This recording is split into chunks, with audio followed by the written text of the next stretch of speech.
Hello students, how are you? I hope all of you are fine. Student, today we are going to discuss a new chapter of class 11 physics, that is motion in a plane. ठीक है, chapter number 4 है. इससे पहले हमने discuss किया chapter number 3 में motion in a straight line. आज से नया चैप्टर स्टार्ट कर रहे हैं और chapter number 4 motion in a plane. देखिए, मोशन इन अ प्लेन को दो पार्ट्स में डिवाइड किया गया है. एक पार्ट में हम इसमें डिस्कस करते हैं वेक्टर क्वांटिटीज के बारे में या वेक्टर के बारे में, एंड दूसरी जो इसमें पार्ट है मोशन इन अ प्लेन, उसमें हम प्रोजेक्टाइल मोशन के बारे में डिस्कस करते हैं. तो सबसे पहले हम इसमें डिस्कस करेंगे कि वेक्टर क्वांटिटीज क्या है, इसकी नीड क्या है, वेक्टर क्वांटिटीज को किस तरीके से ऐड करते हैं, मल्टीप्लाई करते हैं. तो फर्स्ट पार्ट में हम वेक्टर के बारे में डिस्कस करेंगे एंड सेकंड पार्ट में इसके हम प्रोजेक्टाइल मोशन के बारे में डिस्कस करेंगे. ठीक है, तो लेट्स स्टार्ट. देखिए, कोई भी फिजिकल क्वांटिटी अगर है, फर्स्ट चैप्टर में हमने फिजिकल क्वांटिटी के बारे में हमने डिस्कस किया था. तो कोई भी जो हमारे पास फिजिकल क्वांटिटी है, इन फिजिकल क्वांटिटी को हमने fundamental and drive physical quantities में क्लासिफाई किया था दो टाइप्स में. इसके अलावा फिजिकल क्वांटिटीज को दो और कैटेगरीज में डिवाइड किया गया है. First is scalar quantity and second is vector quantity. ठीक है, दो टाइप्स में इसको क्लासिफाइड किया गया, एक स्केलर में और एक वेक्टर क्वांटिटी में. ठीक है, first is scalar quantity and second is vector quantity. देखिए, स्केलर क्वांटिटी और वेक्टर क्वांटिटी, वेक्टर की नीड क्यों पड़ी है उसके बारे में भी डिस्कस करेंगे और स्केलर क्वांटिटी क्या होती है उसके बारे में भी हम डिस्कस करेंगे. ठीक है, तो फर्स्ट ऑफ ऑल हम डिस्कस करते हैं what is a scalar quantity. Scalar का मींस क्या होता है या स्केलर क्वांटिटी क्या होता है. ठीक है, देखिए, स्केलर क्वांटिटी मींस जैसे कोई ऐसी फिजिकल क्वांटिटी जिसको रिप्रेजेंट करने के लिए ओनली मैग्नीट्यूड की जरूरत होती है, उसमें डायरेक्शन का कोई रोल नहीं होता है. जैसे फॉर एग्जांपल आप किसी शॉप में जाते हैं और उनसे शॉपकीपर से कहते हैं कि आप 2 kg मुझे शुगर दे दीजिए. कितना आप कहते हैं कि 2 kg जो है मुझे शुगर दे दीजिए. क्या आप दुकानदार से ये जाके कहते हैं, शॉपकीपर से ये कहते हैं कि 2 kg शुगर जो है वो मुझे ईस्ट के डायरेक्शन में दे दीजिए? क्या ऐसे कहते हैं हम? अगर आप ऐसा कहेंगे तो दुकानदार भी आपका मजाक उड़ाएगा, है कि नहीं. तो यहाँ पे मतलब 2 kg शुगर को रिप्रेजेंट करने के लिए ओनली इसका मैग्नीट्यूड ही सफिशिएंट है, इसमें डायरेक्शन की जरूरत हमें नहीं होती है. हमें ये नहीं बोलना पड़ता है कि 2 kg शुगर जो है ईस्ट के डायरेक्शन में दे दो, या 2 kg शुगर जो है वो वेस्ट के डायरेक्शन में दे दो, या अपवर्ड डायरेक्शन में दे दो, या डाउनवर्ड डायरेक्शन में दे दो, या फ्रंट डायरेक्शन में दे दो. इस तरीके के मतलब 2 kg शुगर के साथ हमें डायरेक्शन की नीड नहीं होती. हम जाके दुकानदार से कहते हैं कि 2 kg शुगर दे दीजिए, तो दुकानदार आपको 2 kg शुगर दे देता है. मतलब ये एक 2 kg शुगर जो है ये सफिशिएंट है इस क्वांटिटी को डिस्क्राइब करने के लिए. या जैसे आप किसी पेट्रोल पंप में जाते हैं और पेट्रोल पंप पे आप अपने बाइक में पेट्रोल भरवाते हैं, ठीक है ना. आप कहते हैं 1 लीटर पेट्रोल भर दीजिए. तो जो पेट्रोल पंप में जो वर्कर होता है वो क्या करता है, 1 लीटर पेट्रोल भर देता है. तो आप क्या पेट्रोल पंप में जाके ये थोड़ी कहते हैं कि 2 लीटर पेट्रोल जो है मुझे ईस्ट के डायरेक्शन में दे दो, या 2 लीटर पेट्रोल जो है मुझे डाउनवर्ड डायरेक्शन दे दो. क्या उसके साथ हम डायरेक्शन को इंक्लूड करते हैं? नहीं करते हैं. उसमें ओनली 2 लीटर जो है वो सफिशिएंट है उस चीज को डिस्क्राइब करने के लिए. आगे बात समझे, ठीक है. या जैसे आप किसी कपड़े की दुकान में जाते हैं और कपड़े वाले से कहते हैं कि मुझे 2 मीटर कपड़ा दे दीजिए. ठीक है, तो 2 मीटर कपड़ा दे दीजिए, तो दुकानदार क्या करता है, शॉपकीपर क्या करता है, 2 मीटर कपड़ा जो है वो मेजर करके आपको दे देता है. आप वहां पे ये नहीं कहते हैं कि 2 मीटर कपड़ा मुझे ईस्ट के डायरेक्शन में दे दो, 2 मीटर कपड़ा मुझे फ्रंट के डायरेक्शन में दे दो. वहां पे 2 मीटर कपड़ा जो है लेने के लिए 2 मीटर कपड़ा जब आप बोलते हैं तो उसके साथ हमें डायरेक्शन बोलने की जरूरत नहीं होती. मतलब वहां पे 2 मीटर जो है वो सफिशिएंट है. जब हम 2 मीटर की बात करते हैं 2 मीटर सफिशिएंट है. जब हम 2 लीटर की बात करते हैं 2 लीटर सफिशिएंट है ना. या जैसे कभी कभार मान लेते हैं आपको फीवर होता है और हम जाते हैं दुकानदार के पास, सॉरी डॉक्टर के पास, दुकानदार के पास नहीं जाएंगे, डॉक्टर के पास जाएंगे. ठीक है, जब हम डॉक्टर के पास जाते हैं तो डॉक्टर क्या करता है, थर्मोमीटर निकालता है. थर्मोमीटर निकालने के बाद हमारे बॉडी का टेम्परेचर मेजर करता है और टेम्परेचर मेजर करने के बाद कहता है कि आपको फीवर है 102 डिग्री फ़ारेनहाइट. डॉक्टर क्या कहता है कि आपको फीवर है 102 डिग्री फ़ारेनहाइट और 102 डिग्री फ़ारेनहाइट, डॉक्टर हमें ये नहीं कहते कि 102 डिग्री फ़ारेनहाइट फीवर जो है आपको ईस्ट के डायरेक्शन में है, या डॉक्टर ये नहीं कहता कि 102 डिग्री फ़ारेनहाइट फीवर आपको वेस्ट के डायरेक्शन में है। ये कभी भी डायरेक्शन इंक्लूड नहीं करता है डॉक्टर। अरे बात समझे? तो इसका मतलब कुछ ऐसी क्वांटिटीज होती है जिसको ओनली रिप्रेजेंट करने के लिए क्या चाहिए होता है, मैग्नीट्यूड चाहिए होता है। तो ऐसे फिजिकल क्वांटिटीज को हम क्या कहते हैं, स्केलर क्वांटिटी कहते हैं। जैसे फॉर एग्जांपल केजी किसका यूनिट है, मास का, तो मास हमारा स्केलर क्वांटिटी हो गया, ठीक ना। 2 मीटर क्या है, लेंथ का है, लेंथ का यूनिट है, तो 2 मीटर लेंथ, तो लेंथ हमारी क्या हो गया, स्केलर क्वांटिटी हो गया, ठीक है। 2 लीटर ये वॉल्यूम को रिप्रेजेंट करता है, तो वॉल्यूम हमारा क्या हो गया, एक स्केलर क्वांटिटी हो गया। जैसे हम कहते हैं कि 1 डिग्री फ़ारेनहाइट ये टेम्परेचर है, तो टेम्परेचर भी हमारा क्या हो गया, एक स्केलर क्वांटिटी हो गया। तो इस तरीके से बहुत सारे हमारे पास फिजिकल क्वांटिटीज है जिसको डिस्क्राइब करने के लिए, जिसको रिप्रेजेंट करने के लिए ओनली मैग्नीट्यूड चाहिए होता है, डायरेक्शन की यहाँ पे कोई जरूरत नहीं होती है। तो ऐसे फिजिकल क्वांटिटीज को हम क्या कहते हैं, स्केलर क्वांटिटी कहते हैं। आगे बात समझे, क्लियर है? तो स्केलर क्वांटिटी में ओनली इसको रिप्रेजेंट करने की नीड किसकी है, मैग्नीट्यूड की है, मतलब उसकी क्वांटिटी की है, कितना क्वांटिटी है वो उतना ही नीड है, उसके अलावा डायरेक्शन की यहाँ पे नीड नहीं होती है। तो वो जगह हमारा स्केलर क्वांटिटी, एग्जांपल मैंने आपको बता दिया है, मास, लेंथ, वॉल्यूम एंड टेम्परेचर, ठीक है। डेफिनेशन क्या लिखेंगे, अ फिजिकल क्वांटिटी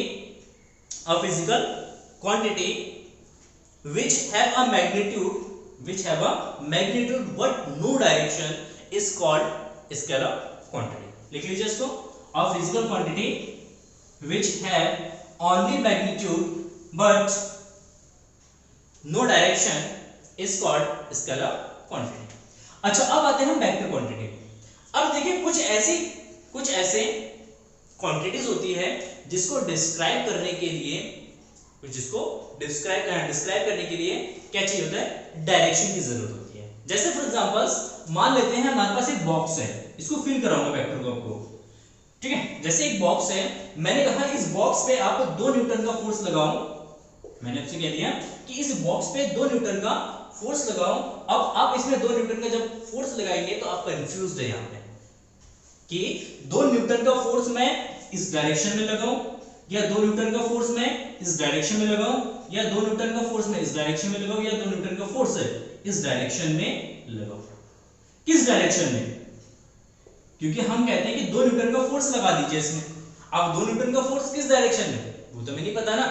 तो यहाँ पे हमें बताना पड़ेगा कि 2 न्यूटन का फोर्स जो है आप ईस्ट के डायरेक्शन में लगा, किसके डायरेक्शन में, ईस्ट के डायरेक्शन में, या 2 न्यूटन का फोर्स आप डाउनवर्ड डायरेक्शन में लगाइए, या मुझे कहना पड़ेगा 2 न्यूटन का फोर्स आप अपवर्ड डायरेक्शन में लगाइए, या 2 न्यूटन का फोर्स आप फ्रंट डायरेक्शन में, या फॉरवर्ड डायरेक्शन में, या बैकवर्ड डायरेक्शन में लगाइए। तो यहाँ पे जब हम फोर्स की बात करते हैं, 2 न्यूटन का मींस क्या है, यहाँ पे ये फोर्स है। तो जब हम फोर्स की बात करते हैं तो फोर्स में, या फोर्स को रिप्रेजेंट करने के लिए, या इसके सेंटेंस को कंप्लीट करने के लिए हमें क्या करना पड़ेगा, उसके मैग्नीट्यूड के साथ साथ उसके डायरेक्शन को भी रिप्रेजेंट करना पड़ेगा। विदाउट डायरेक्शन, यहाँ पे विदाउट डायरेक्शन इस फोर्स का कोई भी सिग्निफिकेंस नहीं है, ठीक है। कभी भी हम कहेंगे कि किसी भी बॉक्स पे, किसी भी ऑब्जेक्ट पे 10 न्यूटन का फोर्स लगाइए, तो 10 न्यूटन का फोर्स किस दिशा में, कंफ्यूज हो गए, क्योंकि जिस डायरेक्शन में इस पे फोर्स लगाएंगे बॉडी उसी डायरेक्शन में क्या करेगा, मूव करेगा, है कि नहीं है, ठीक है। क्योंकि इसमें फोर्स का डायरेक्शन चेंज करेंगे तो इसका मोशन भी क्या जाएगा, चेंज हो जाएगा। इसीलिए फोर्स का यहाँ पे डायरेक्शन के साथ इंपॉर्टेंट है। चलिए एक आपको एक सिंपल से एक स्टोरी सुनाता हूं। लेट अस सपोज कि ये मान लेते हैं एक हमारे पास चौराहा है और आपको जाना है घर से, आपके घर वालों ने भेजा है कि बेटा जा और 2 केजी जो है जलेबी लिया, ठीक ना। तो आप जा रहे, ठीक ना, आप ऐसी जगह पहुंच गए जहां पे एक चौराहे है और यहाँ पे 4 रोड है, इस तरीके से क्या है, 4 रोड है, ठीक हो गया, ठीक है। आपको घर वालों ने क्या किस लिए भेजा है, जलेबी लाने के लिए, ठीक ना। जलेबी खाने का मन है सबका, तो आप गए जलेबी लेने, ठीक ना। और आपको नहीं पता कि जलेबी की दुकान कहाँ है, आप मान लेते हैं कि उस शहर में आप नए हैं और आपको कहा जा जलेबी लेके आओ, और आपको पता नहीं जलेबी की दुकान क्या है, ठीक ना।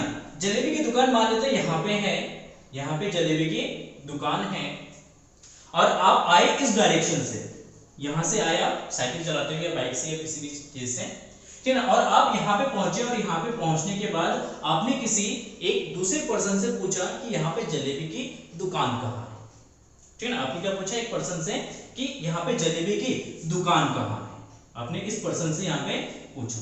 तो इस पर्सन ने क्या कहा कि यहाँ से जलेबी की दुकान 2 किलोमीटर के डिस्टेंस पर है, ठीक है ना। आपने इसकी सेंटेंस को पूरा नहीं सुना, आपने सुना बस कितना कि 2 किलोमीटर के डिस्टेंस पर है। तो आप यहां से चलना स्टार्ट करें और सीधे जो है 2 किलोमीटर डिस्टेंस पे पहुंच गए, क्योंकि आपने इनकी सेंटेंस तो कंप्लीट पूछा नहीं, या आपने इससे दूसरा कोई क्वेश्चन नहीं पूछा।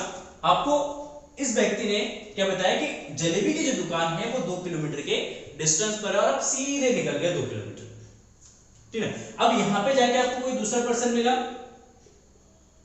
यहां पे जाके आपको कोई दूसरा पर्सन मिला, आप इसमें इनसे पूछें कि आप ये बता दीजिए कि जलेबी की दुकान यहां से कितनी दूरी पर है।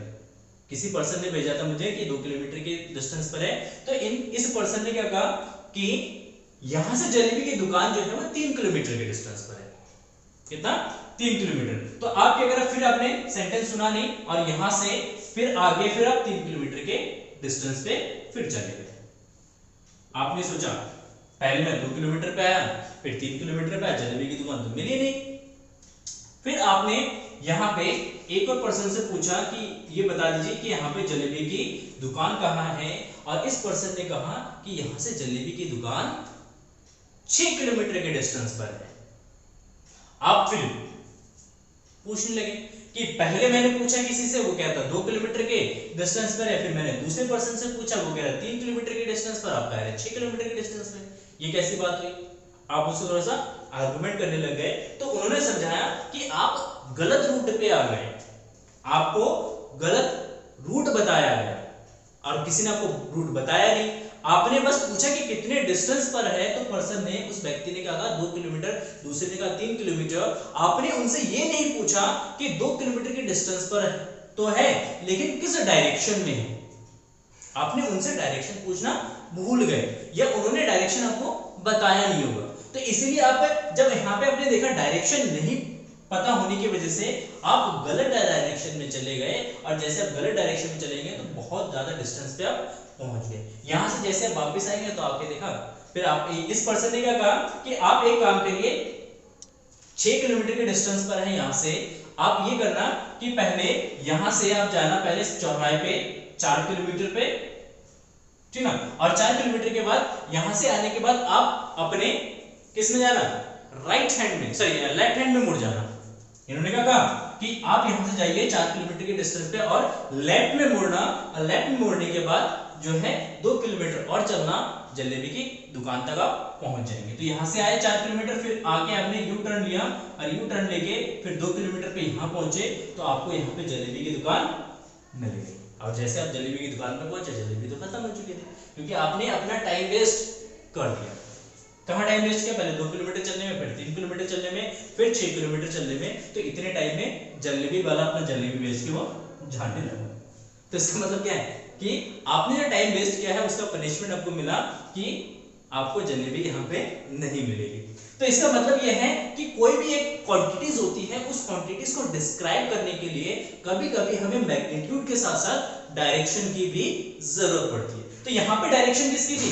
यहाँ पे आपको अगर इस पर्सन ने पहले बता दिया होता है कि 2 किलोमीटर जाना, पहले यहाँ से जाना चौराहे पड़ेगा, और चौराहे से आप लेफ्ट राइट में ले लेना, आप राइट डायरेक्शन में चले जाना, राइट साइड में, और वहां से आप जाओगे 1 या 2 किलोमीटर के आगे आपको जलेबी की दुकान मिल जाएगी। तो यहाँ पे आपको ज्यादा स्ट्रगल करने की जरूरत नहीं होती। तो यहाँ पे पहले जो आपको इन्फॉर्मेशन मिला 2 किलोमीटर, ये इन्फॉर्मेशन जो है इनकम्प्लीट था, क्योंकि इसके साथ इन्होंने डायरेक्शन इंक्लूड नहीं किया। अगर यहाँ पे इसके साथ साथ डायरेक्शन भी इंक्लूड कर दिया होता, राइट हैंड साइड या लेफ्ट हैंड साइड, ठीक है, जो भी हो, या सीधे, तो कोई भी अगर यहाँ पे डायरेक्शन अगर ये इंक्लूड कर देते हैं, तो इस डायरेक्शन और इस मैग्नीट्यूड को मिला के एक फिजिकल क्वांटिटी बनती है, और उस फिजिकल क्वांटिटी का एक सिग्निफिकेंस बनता, और यहाँ पे जो फिजिकल क्वांटिटीज बनती है ये होता हमारा डिस्प्लेसमेंट।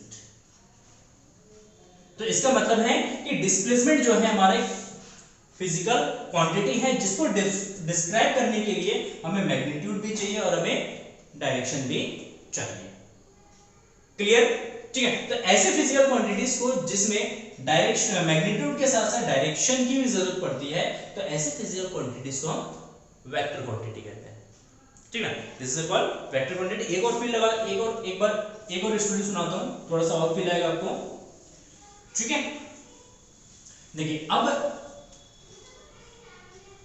दूसरी कहानी यह है कि दो दोस्तों की कहानी है। ठीक है ना, राम, एक का नाम है राम और एक का नाम है गोपाल। ठीक है ना, दो दोस्त हैं और ये बहुत ही अच्छे दोस्त हैं। और इसमें एक डिफरेंस ये है कि राम जो है ये बहुत ही शरीफ लड़का है। ठीक है ना, जिसको हम कह सकते हैं कि एक बेवकूफ टाइप का लड़का है या शरीफ कह सकते हैं, शरीफ लड़का है। ठीक है, और गोपाल जो है ये बहुत ही चालाक है, बहुत ही क्लेवर पर्सन है। ठीक है, अब बचपन में एक साथ ये मिलते थे, बचपन में ये खेला करते थे ग्राउंड, कभी गार्डन में, कभी ग्राउंड में, कभी स्कूल भी एक साथ जाया करते थे। ठीक है ना, और धीरे धीरे इन दोनों की स्कूलिंग पूरी हो गई। ठीक है ना, ये कॉलेज चला गया, ये भी कॉलेज चला गया, दोनों ने अपना कॉलेज कंप्लीट किया। और इसके बाद एक ऐसा टाइम आया जब इन दोनों की जॉब लग गई। ठीक है, अब जैसे ही इनकी जॉब लगी तो गोपाल चला गया अमेरिका। ठीक है, और राम इंडिया में ही था। और इनमें एक खास बात ये थी, ठीक है, कि गोपाल जो है राम को बहुत परेशान करता था बचपन में। जब तक ये साथ में थे, गोपाल का एक आदत ये था कि ये राम को बहुत ज्यादा परेशान करते थे। ठीक है, लेकिन फिर भी दोस्ती गहरी थी, होता ही है। ठीक है ना, जितने भी परेशान करे दोस्त, लेकिन आखिर दोस्ती होता है। तो चले गए, अब अमेरिका में जॉब लग गई, इसके इंडिया में जॉब लग गई और हो गए करीब 10 साल तक इन्होंने अपना जॉब किया। और एक दिन गोपाल को याद आया कि मेरा एक दोस्त है इंडिया में, राम। ठीक है ना, और बहुत दिन हो गए उससे बात भी नहीं हुई और बहुत दिन हो गए मैंने उसको परेशान भी नहीं किया। तो गोपाल के मन में एक आइडिया आया, उसने सोचा कि चलो अमेरिका में बैठते ही इंडिया में जो राम है उनसे थोड़ा सा मस्ती किया जाए। तो गोपाल ने क्या करा, अमेरिका से उन्होंने एक लेटर लिखा राम को। ठीक है ना, और उस लेटर को उन्होंने पोस्ट कर दिया और वो लेटर जो है राम को मिल गया कुछ दिन बाद। ठीक है, चलो बहुत बढ़िया, लेटर मिल गया।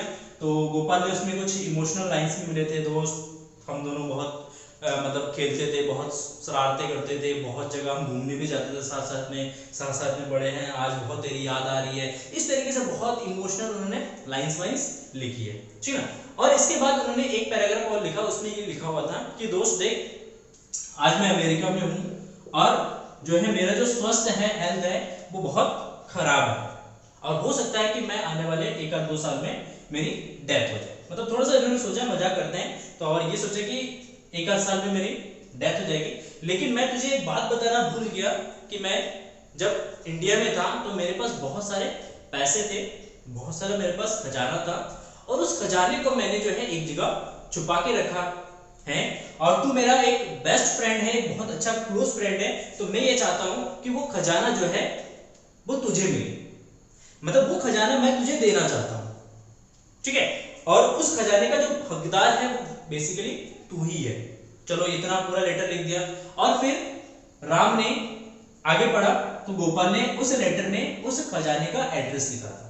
उसने कहा देख दोस्त, हम जो बचपन में जब हम खेला करते थे तो एक गार्डन में हम खेलते थे, तो वहां पे एक बरगद का पेड़ है।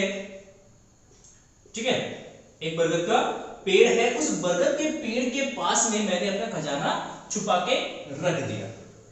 राम तो लेटर मिला, उसने पूछा दोस्त जा रहा चल कोई बात नहीं, थोड़ा सा लालच में आ गया। उसने कहा चल अब मुझे गोपाल मेरे लिए एक अच्छा काम करके जा रहा है कि मुझे बहुत सारा पैसा देके जा रहा है, बहुत ज्यादा खजाना देके जा रहा है, थोड़ा सा लालच में आ गया। और लालच में जैसे आया तो उसमें पढ़ा आगे, और गोपाल ने आगे लिखा था उसमें लेटर में कि जो खजाना है वो बरगद के पेड़ के पास रखा है और बरगद के पेड़ से वो जो है 5 मीटर के डिस्टेंस पर। राम को तो आ गया मजा, उसको तो खजाना मिल गया। और उसको लोकेशन भी मिल गया कि खजाना जो है वो इस बरगद के पेड़ से 5 मीटर के डिस्टेंस पर है।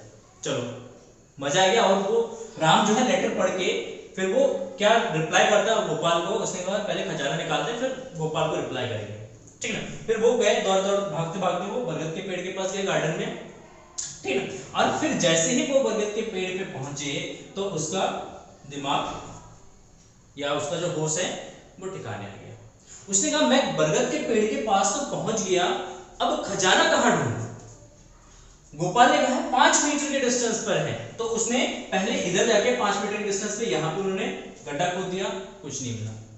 यहां गए इस डायरेक्शन में, उसने 5 मीटर के डिस्टेंस पर यहां पे गड्ढा खोद दिया, कुछ नहीं मिला। फिर वो इस डायरेक्शन में गए, मतलब जितनी डायरेक्शन पॉसिबल था हर एक डायरेक्शन में जाके उसने 5 मीटर के डिस्टेंस पे गड्ढा खोद दिया, खजाना कहीं नहीं मिला, ठीक है। इसके अलावा देखो 5 मीटर, अब हो सकता है कि खजाना है यहाँ पे, लेकिन 5 मीटर का डिस्टेंस जो है वो अगर हम बनाएंगे, जैसे यहाँ पे पेड़ है, जैसे लेट अस सपोज ये पेड़ है यहाँ पे, ठीक है ना, तो 5 मीटर का डिस्टेंस इधर भी हो सकता है, 5 मीटर का डिस्टेंस इधर भी हो सकता है, 5 मीटर इधर, मतलब 5 मीटर का एक हम पूरा सर्कल ड्रॉ कर सकते हैं, एक सर्कल बना के एक गड्ढा खोद सकते हैं। हो सकता है उसमें भी ना हो सकता है 5 मीटर का डिस्टेंस तिरछे में हो इस दिशा में, या हो सकता है 5 मीटर का डिस्टेंस नीचे हो, है कि नहीं। तो यहाँ पे 5 मीटर का डिस्टेंस तो है, मैग्नीट्यूड तो है, हमें पता तो है कि 5 मीटर के डिस्टेंस पे खजाना है, लेकिन राम को ये नहीं पता था कि किस डायरेक्शन में खोदना है मुझे, ठीक ना। मुझे लेफ्ट में खोदना है, मुझे राइट में खोदना है, मुझे डाउन में खोदना है, मुझे किसी पर्टिकुलर एंगल थीटा पे खोदना है, कहां गड्ढा खोदना है मुझे, ये राम को बिल्कुल भी पता नहीं था। तो उसने क्या करा, जितना हो सकता था उसने खोद लिया, और खोद के फिर निराश होके फिर वो बैठ गया।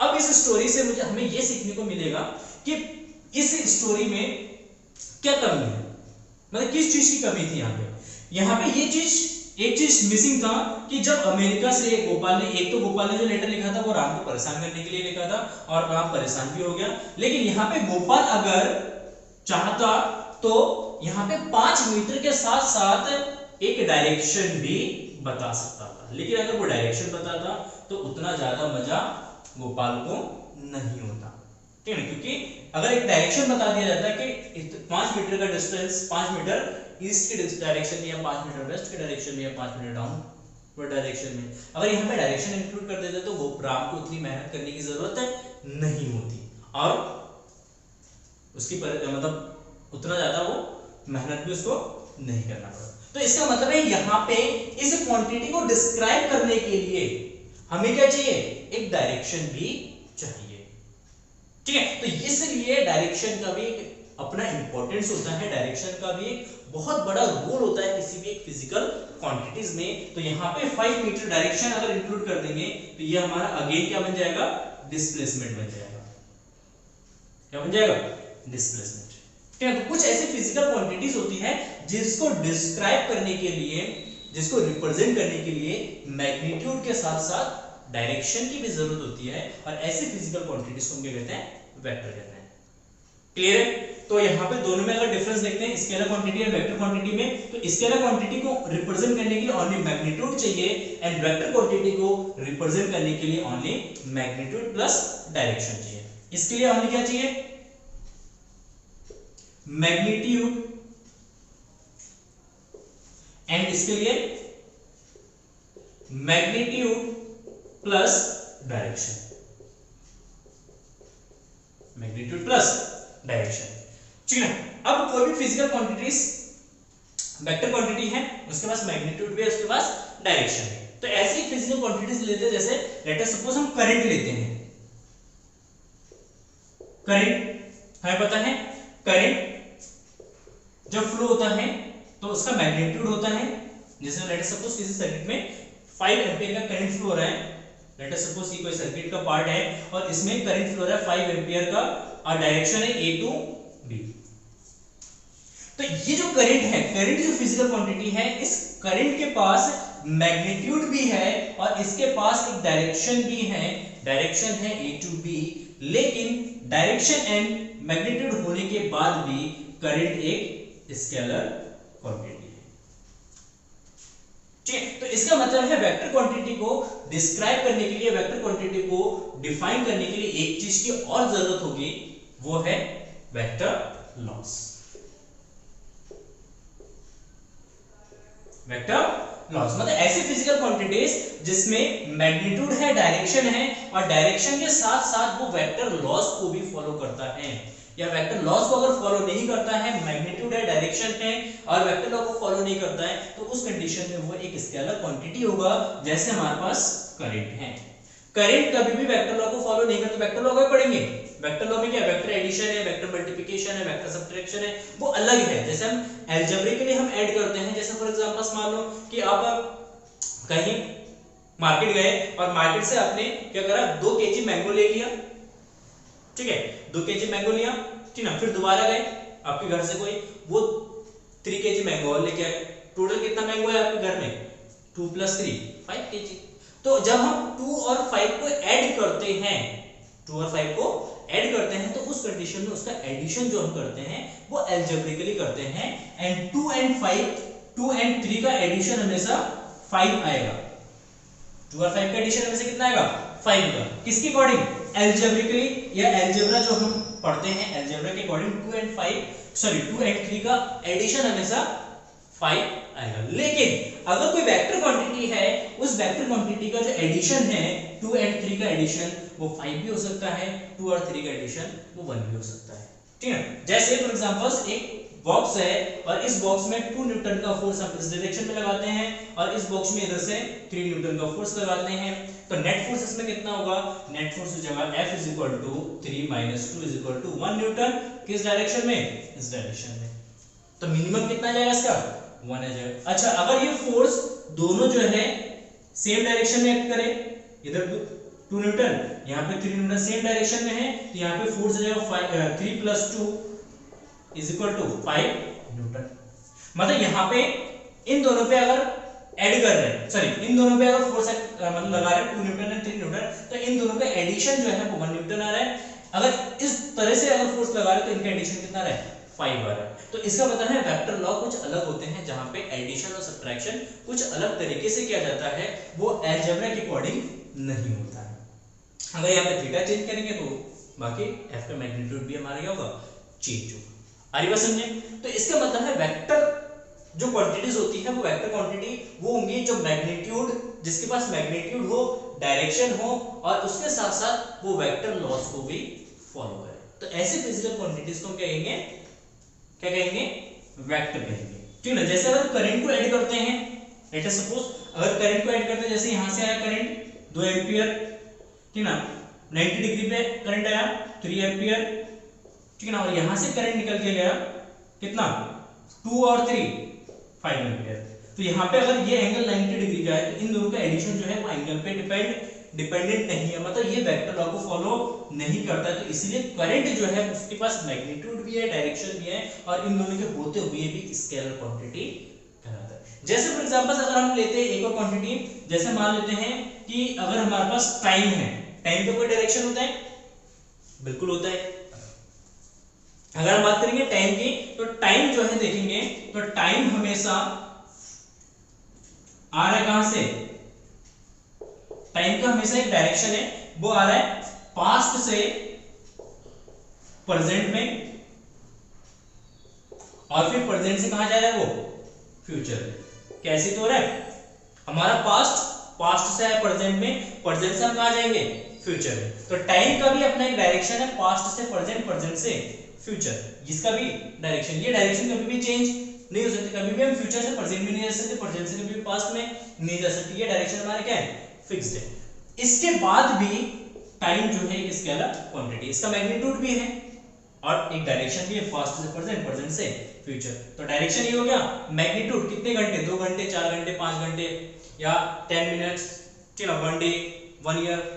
मैग्नीट्यूड भी है, डायरेक्शन भी है, लेकिन उसके बाद भी टाइम क्या है? एक स्केलर क्वांटिटी है। क्यों क्वांटिटी है? स्केलर क्वांटिटी क्यों है? क्योंकि ये वेक्टर लॉस को फॉलो नहीं करता है, क्योंकि अगर 2 आवर्स और 3 आवर्स को ऐड करेंगे तो ये हमेशा 5 आवर्स ही होगा, 5 से लेस नहीं हो सकता और ना ही 5 से ग्रेटर हो सकता है।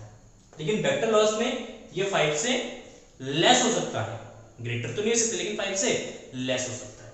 ठीक है, पढ़ेंगे आगे वेक्टर्स का भी पढ़ेंगे, ठीक है ना, एडिशन पढ़ेंगे, सब्ट्रैक्शन पढ़ेंगे, मल्टीप्लिकेशन पढ़ेंगे। बस आपको यहाँ पे समझना ये है कि कोई भी फिजिकल क्वांटिटी अगर उसके साथ मैग्नीट्यूड है, डायरेक्शन है, ठीक है ना, और वो वेक्टर लॉ को फॉलो करता है तभी वो वेक्टर क्वांटिटी होगा, अदरवाइज वो वेक्टर क्वांटिटी नहीं होगा। तो इसका डेफिनेशन होगा, सिंपल सा डेफिनेशन है वेक्टर क्वांटिटी का, the physical quantity which possess both magnitude and direction and as well as its obey the laws of vector, it's obeys the laws of vector, then it is called a vector quantity। ठीक है, clear है, बहुत ही simple सा definition है, I hope आपको समझ में आ गया होगा। अब हम बात करते हैं कि जब वेक्टर क्वांटिटी है तो वेक्टर क्वांटिटी का नोटेशन या उसका रिप्रेजेंटेशन कैसे हो। वेक्टर क्वांटिटी का रिप्रेजेंटेशन,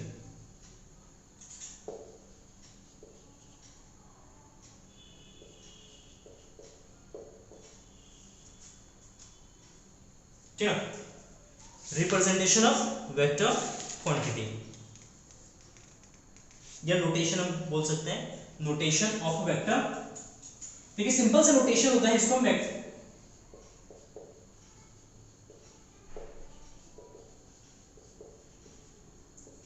ठीक है, नोटेशन होता है इसका वेक्टर क्वांटिटी को किस तरीके से हम रिप्रेजेंट करते हैं, किस तरीके से उसको दिखाते हैं। तो अगर कोई भी वेक्टर क्वांटिटी है तो उस वेक्टर क्वांटिटी को हमेशा एक एरो के द्वारा रिप्रेजेंट किया जाता है, एक एरो के द्वारा उसको रिप्रेजेंट किया जाता है। जैसे लेट अस सपोज एक एरो है ये, ठीक है, तो इस एरो के द्वारा रिप्रेजेंट किया जाएगा। इस एरो की जो लेंथ है, इसकी जो लेंथ है, इसकी जो लेंथ है ये आपका बताता है इसके मैग्नीट्यूड को, किसको बताता है, मैग्नीट्यूड को। अब इस एरो के एक तो हेड है ये क्या आपका हेड है, और ये आपका टेल है। जो इसका हेड है, एरो हेड जिसको हम कहेंगे, एरो हेड जो है ये इसके डायरेक्शन को रिप्रेजेंट करता है।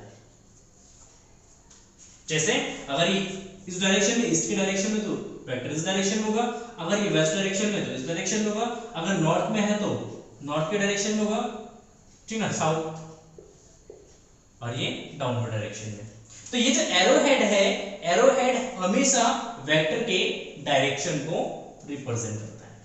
क्लियर है, तो किसी भी वेक्टर क्वांटिटी को अगर रिप्रेजेंट करना है तो उसको एक एरो के द्वारा रिप्रेजेंट किया जाता है। एरो का जो हेड होता है वो डायरेक्शन को रिप्रेजेंट करता है, एरो की जो लेंथ होता है वो उसके मैग्नीट्यूड को रिप्रेजेंट करता है। जैसे फॉर एग्जांपल मान लो अगर 1 सेंटीमीटर अगर 2 न्यूटन के बराबर है तो 2 सेंटीमीटर कितने न्यूटन के बराबर होगा, 4 न्यूटन के बराबर। मतलब अगर एक 1 सेंटीमीटर का अगर एक लाइन ड्रॉ करेंगे तो 1 सेंटीमीटर का लाइन जो है वो 2 न्यूटन को फोर्स करेगा, और एरो जो है, ये जो हेड है ये इसके डायरेक्शन को रिप्रेजेंट करेगा। अगर 4 न्यूटन का दिखाएंगे तो इस पे इसका डबल एक लाइन ड्रॉ कर देंगे।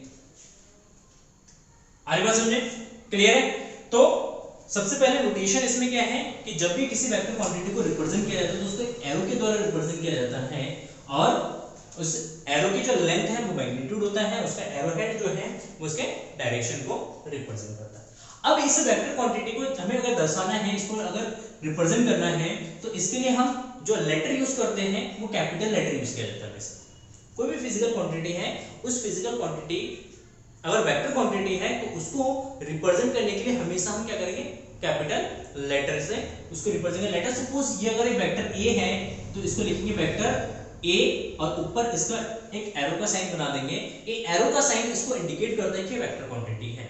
जैसे मास है, मास को m से रिप्रेजेंट करते हैं, वॉल्यूम है v से रिप्रेजेंट करते हैं, अगर हमारे पास लेंथ है तो इसको l से रिप्रेजेंट करेंगे, ठीक है। लेकिन अगर वही हमारे पास फोर्स है तो फोर्स F लिख के ऊपर वेक्टर दिखाएंगे।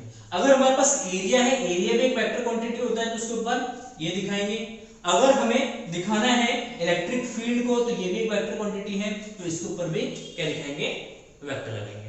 तो कोई भी वेक्टर क्वांटिटी अगर है तो उसको वो रिप्रेजेंट करना किसी लेटर से, तो एक तो हमेशा उसको कैपिटल लेटर से रिप्रेजेंट किया जाता है, ठीक है, या स्मॉल लेटर से भी रिप्रेजेंट कर सकते हैं, लेकिन हमेशा क्या होगा उसके ऊपर एक एरो का साइन लगाया जाएगा। ये एरो इंडिकेट करता है, ये जो एरो लगाया हमने ये एरो इंडिकेट करता है ये एक वेक्टर क्वांटिटी है। जैसे एक्सेलरेशन है तो एक्सेलरेशन भी एक वेक्टर क्वांटिटी है तो उसके ऊपर एरो लगाएंगे। जैसे वेलोसिटी है, वेलोसिटी भी एक वेक्टर क्वांटिटी है तो उसके ऊपर भी क्या लगाएंगे, एरो लगाएंगे। तो ये जो नोटेशन है, ये नोटेशन हम किसका यूज करते हैं, वेक्टर क्वांटिटी के लिए यूज करते हैं। तो इसको लिखेंगे vector of A, sorry vector F, vector A, vector E, vector A, vector we.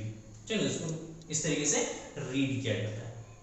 Clear है? तो एक तो क्या वेक्टर क्वांटिटी क्या है, उसकी इंपॉर्टेंस क्या है, दूसरी चीज इसका नोटेशन किस तरीके से दिखाएंगे, किस तरीके से इसको रिप्रेजेंट किया जाएगा, ये है। एक तो इसको लेंथ से रिप्रेजेंट करेंगे, मैग्नीट्यूड भी दिखाना साथ में, और अगर ओनली लेटर के थ्रू दिखाना है तो ये केवल किसी भी वर्ड के ऊपर क्या जाएगा, एक एरो आ जाएगा।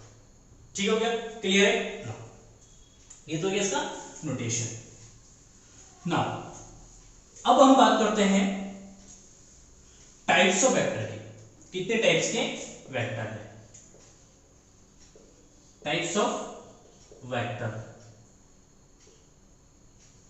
देखिए टाइप्स ऑफ वेक्टर में सबसे पहला है इक्वल वेक्टर। इक्वल वेक्टर, देखिए इक्वल वेक्टर का मीन्स है कि ऐसा वेक्टर जिसका मैग्नीट्यूड एंड डायरेक्शन दोनों सेम, ठीक ना, जिसमें मैग्नीट्यूड प्लस डायरेक्शन जो है वो सेम है, इज सेम।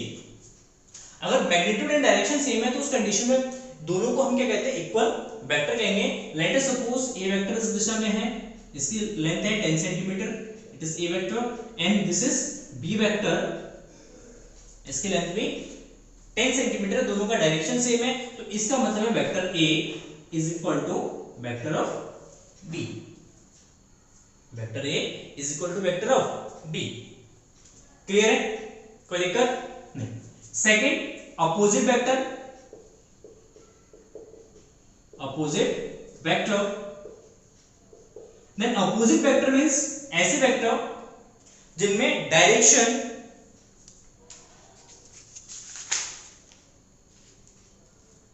या नेगेटिव वेक्टर, सॉरी इसको अपोजिट वेक्टर या नेगेटिव वेक्टर भी कहते हैं, ठीक है। इसमें देखिए नेगेटिव वेक्टर्स या अपोजिट वेक्टर्स में इसमें क्या डिफरेंस है कि इसमें मैग्नीट्यूड तो सेम होगा लेकिन डायरेक्शन डिफरेंट होगा। It has equal magnitude but in opposite direction, ठीक ना। इसके पास इक्वल मैग्नीट्यूड है लेकिन अपोजिट डायरेक्शन है, तो इस तरीके के क्वांटिटीज को या इस तरीके के वेक्टर को हम कहेंगे negative vector. Let us suppose ए वेक्टर है इस डायरेक्शन में, ठीक ना, और बी वेक्टर है इस डायरेक्शन में, ठीक है, और इन दोनों का मैग्नीट्यूड क्या है, सेम है, मैग्नीट्यूड इसका सेम। जब इसका मैग्नीट्यूड सेम है तो उस कंडीशन में कैसे थे, बी वेक्टर जो है वो ए का नेगेटिव वेक्टर है, means vector A is equals to negative of vector B. तो कोई भी अगर वेक्टर क्वांटिटी अगर नेगेटिव में होता है तो हमेशा याद रखना एक चीज, मोस्ट इंपॉर्टेंट है पॉइंट, कि अगर नेगेटिव डायरेक्शन है तो नेगेटिव डायरेक्शन हमेशा अपोजिट डायरेक्शन को रिप्रेजेंट करता है, हमेशा किसको रिप्रेजेंट करता है, अपोजिट डायरेक्शन को रिप्रेजेंट करता है। Is it clear? No. Third unit vector, unit vector, unit vector में यूनिट वेक्टर का मींस होता है कि ऐसा क्वांटिटी जिसका मैग्नीट्यूड 1, ठीक ना। यूनिट वेक्टर मींस इसका जो मैग्नीट्यूड है ये कितना हो, 1 हो, डायरेक्शन कुछ भी कोई फर्क नहीं पड़ता है, लेकिन अगर यूनिट वेक्टर है तो यूनिट वेक्टर का मैग्नीट्यूड हमेशा कितना होगा, 1 होगा। तो 1 मैग्नीट्यूड वाले वेक्टर्स को हमेशा क्या कहा जाएगा, unit vector. Let us suppose कि 1 न्यूटन फोर्स जो है ईस्ट के डायरेक्शन में है, तो 1 न्यूटन ऑफ फोर्स को हम क्या कहेंगे, unit vector. 1 Newton of force को कहेंगे यूनिट वेक्टर। या 1 मीटर स्क्वायर एरिया है तो 1 मीटर स्क्वायर एरिया जो है इसका यूनिट वेक्टर कहलाएगा। तो unit vector means a vector which have unit magnitude और we can say 1 magnitude, then it is called unit vector. ठीक है, तो यूनिट वेक्टर को हमेशा रिप्रेजेंट किया जाता है, इसको कुछ अलग तरीके से रिप्रेजेंट किया जाता है। इसको रिप्रेजेंट किया जाता है जैसे ए वेक्टर है, ए वेक्टर का यूनिट वेक्टर हमेशा हो जाएगा ए कैप। इसको हम क्या पढ़ते हैं, कैप पढ़ते हैं, ठीक है, ए कैप। ए कैप किसको रिप्रेजेंट करेगा, यूनिट वेक्टर को रिप्रेजेंट करेगा। Then A cap is equal to, इसका निकालने का फॉर्मूला होता है ए वेक्टर अपॉन ए का डिटरमिनेंट। ए का डिटरमिनेंट, ये जो डिटरमिनेंट है ये मॉडुलस होता है, ए डिटरमिनेंट ये होता है इसका मॉडुलस। मॉडुलस मतलब मॉड मतलब इसका मैग्नीट्यूड, मैग्नीट्यूड, ठीक है, वेक्टर के मैग्नीट्यूड को रिप्रेजेंट करता है। और इसको ओनली कैपिटल ए से भी रिप्रेजेंट करते हैं, बिना वेक्टर के। विदाउट वेक्टर भी अगर हम दिखा रहे हैं, जैसे हम मानते हैं हम फोर्स F को दिखाते हैं, तो force F is equal to 2 newton, ठीक है। तो force two F is equal to 2 newton मतलब ये ओनली इसके मैग्नीट्यूड को रिप्रेजेंट करता है, इसको इसके मैग्नीट्यूड को, तो इसको मॉडुलस भी कहते हैं। तो A mod is equal to modulus, और इसको हम क्या कहेंगे, मैग्नीट्यूड भी कहेंगे। और इसको ओनली ए से भी हम रिप्रेजेंट कर सकते हैं, ठीक है, क्लियर है। तो यहां से अगर ए वेक्टर निकालेंगे तो A vector is equal to A modulus, A modulus, A का मॉडुलस इनटू ए कैप, ठीक। अब यहां पे एक चीज बता दूं मैं, इंपॉर्टेंट चीज, यूनिट वेक्टर का यूज कहां किया जाता है, यूनिट वेक्टर का यूज किया जाता है हमेशा डायरेक्शन को रिप्रेजेंट करने के लिए। यहां पे जो यूनिट वेक्टर देखिए, ये हमारा क्या होगा, मैग्नीट्यूड हो गया, ये मैग्नीट्यूड, और ये यूनिट वेक्टर क्या बताएगा इसके, डायरेक्शन, ठीक है। Unit vector always tell us the direction of a physical quantity, ठीक है, क्लियर है। जैसे आई कैप दिखाते हैं, आई कैप का मतलब होता है ये डायरेक्शन बताता है, डायरेक्शन ऑफ एक्स एक्सिस को बताता है, किसको बताता है, एक्स एक्सिस के डायरेक्शन को बताता है। अगर हमारे पास जे कैप है, ठीक है, जे कैप ये यूनिट वेक्टर्स होते हैं, आई कैप एक्स एक्सिस का यूनिट वेक्टर है, जे कैप ये यूनिट वेक्टर है किसका, वाई एक्सिस का, डायरेक्शन ऑफ वाई एक्सिस को रिप्रेजेंट करता है ये। और ऐसे अगर हमारे पास के कैप है तो के कैप हमारा डायरेक्शन बताता है direction of Z axis, clear है। आगे बढ़ेंगे इसके बारे में। तो ये जो यूनिट वेक्टर्स होते हैं, यूनिट वेक्टर्स किसी एक पर्टिकुलर फिजिकल क्वांटिटीज या वेक्टर फिजिकल क्वांटिटीज के डायरेक्शन को रिप्रेजेंट करता है, ठीक है। तो ये एक्स एक्सिस का यूनिट वेक्टर है, ये वाई एक्सिस का यूनिट वेक्टर है, और ये जेड एक्स का यूनिट वेक्टर है, क्लियर, बहुत बढ़िया। चलिए आगे बढ़ते हैं, यूनिट वेक्टर्स के बाद आते हैं हम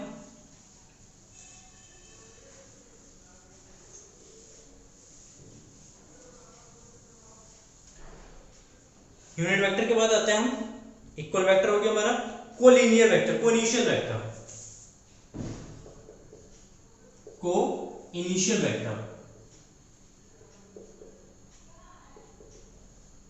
इनिशियल वेक्टर। देखिए कोइनिशियल वेक्टर का मींस कि ऐसे वेक्टर जिसका टेल जो है या जिसका ओरिजिन जो है सेम पॉइंट से, ठीक ना। Two vector are said to be collinear coinitial if they have a common initial point, if they have a common initial point, मतलब एक ही कॉमन इनिशियल पॉइंट का मींस है कि जहां से किसी एक ही पॉइंट से वो जनरेट हो रहा है, किसी एक ही पॉइंट से वो निकल रहे हैं। लेट अस सपोज कुछ वेक्टर्स है, late us suppose vector A, it is vector B, let us suppose it is vector C, then vector A, vector B, sorry vector A, vector B, vector C, ये तीनों vectors क्या हो जाएंगे, को initial vectors हो जाएंगे, क्योंकि ये तीनों एक ही पॉइंट से क्या हो रहे हैं, ओरिजिनेट हो रहे हैं, तीनों पॉइंट से एक ही पॉइंट से ओरिजिनेट हो रहे हैं, एक ही पॉइंट, इसका इनिशियल पॉइंट एक ही है, तो इसीलिए ये जो वेक्टर्स होंगे ये हमारा कहलाएगा इनिशियल वेक्टर, क्लियर ना। इनिशियल वेक्टर के बाद कोइनिशियल वेक्टर के बाद आता है coplanar vector, coplanar vector. Coplanar vector का मींस होता है ऐसे वेक्टर जो सेम प्लेन में लाई करते हैं, a vector which is lies in the same plane are called coplanar vector. Coplanar का मतलब जैसे लेट अस सपोज एक वेक्टर ये हो गया A, एक वेक्टर ये हो गया B, एक वेक्टर ये हो गया C, ठीक है। तो ये तीनों वेक्टर देखेंगे तो एक ही प्लेन पे है, वो प्लेन क्या है, ये जो हमारा व्हाइट बोर्ड है इस व्हाइट बोर्ड के प्लेन में है। कोई वेक्टर इस तरीके से अगर नहीं है, जैसे ये मानो एक मार्कर एक वेक्टर है, कोई वेक्टर इस डायरेक्शन में नहीं है, अगर इस डायरेक्शन में होता तो वो कोप्लेनर नहीं होता, क्योंकि वो एक ही प्लेन में नहीं होता, उसका प्लेन क्या हो जाता, चेंज हो जाता। तो इस कंडीशन में vector A, vector B, vector C are called coplanar vector, clear. तो कोप्लेनर वेक्टर में सारे प्लेन्स के सारे वेक्टर्स क्या होंगे, सेम प्लेन पर लाई करेंगे, ठीक ना। एंड नेक्स्ट कोप्लेनर वेक्टर्स के बाद एक आता है collinear vector, collinear vector.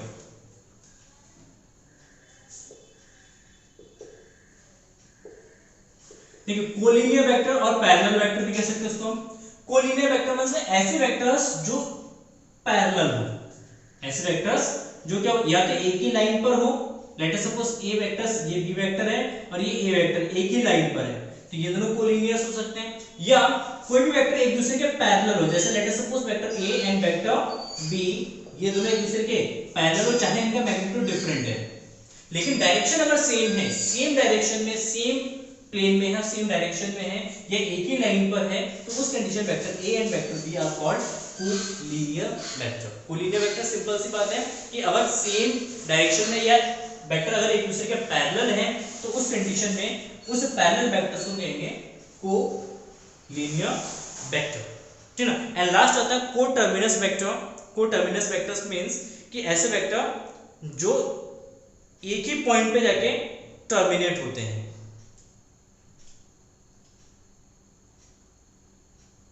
Collinear हो गया, और आते हैं coinitial and coterminous vector. Coterminous vector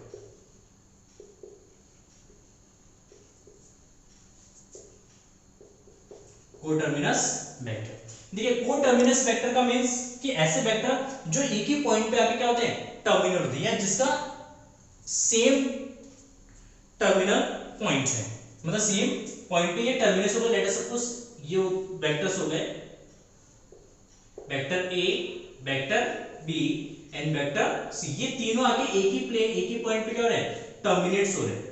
ये तीनों आके एक ही पॉइंट पर टर्मिनेट हो रहे हैं ना। जब ये तीनों वेक्टर एक ही पॉइंट पर टर्मिनेट होंगे, then vector A, vector B and vector C are called coterminous vector. तो ये कुछ टाइप्स ऑफ वेक्टर्स हैं, ठीक है, जिसमें से मोस्ट इंपॉर्टेंट ये है आपका यूनिट वेक्टर है, इक्वल वेक्टर है, ठीक है, नेगेटिव वेक्टर है, ये इंपॉर्टेंट है। बाकी सारे बस आपको ऐसे ही पढ़ लेना है, क्योंकि ना तो ये एग्जाम में पूछे जाएंगे, और बस आपके जस्ट फॉर नॉलेज के लिए कि वेक्टर्स कितने टाइप्स के होते हैं।